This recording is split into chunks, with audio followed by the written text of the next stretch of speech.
জীবনের থেকে অনেক মূল্যবান। মা বাবা এমন একটা জিনিস, পৃথিবীতে ভালোবাসা আর কেউ পাওয়া যায় না। বাবা মা আসলে তোমার জন্মদিনে তোমাকে কি উপহার? মা বাবা আমাকে জন্মদিনে অনেক ভালো ভালো গিফট দেয়, যেমন চকলেট গিফট দেয়, আরো অনেক কিছু গিফট দেয়। সব থেকে তোমার কোন কাজগুলো বাবা মা বেশি পছন্দ করে? পড়াশোনা। মা বাবাকে ভালোবাসবো, সেবা করব, মা বাবা আমার কাছে রাখবো, এটাই আমার স্বপ্ন। আদর কি করো তুমি? আমি পড়াশোনা করি, কোন ক্লাসে পড়ো? ক্লাস 5। লেখাপড়া শেষ করে বড় হয়ে কি হওয়ার স্বপ্ন দেখেন? আমি লেখাপড়া শেষ হলে আমি বড় হয়ে আর্মি হব। আসলে আর্মি হওয়ার স্বপ্নটা কেন দেখেন? কারণ আমি দেশকে ভালোবাসি, আমি দেশের মানুষকে রক্ষা করব, মানুষকে পাশে থাকবো।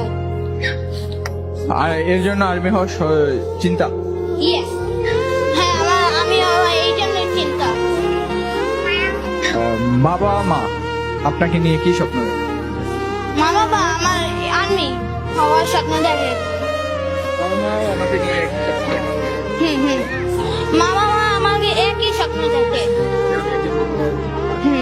ভালো আর্মি হব। আপনি বাবা মাকে নিয়ে কি স্বপ্ন দেখেন? বাবা মার জন্য কি করবেন? আমি মা বাবাকে ভালোবাসি এবং মা বাবাকে সবসময় কাছেই থাকবো, মা বাবাকে ভালোবাসি। হ্যাঁ, কখনোই কষ্ট দিব না মা বাবাকে।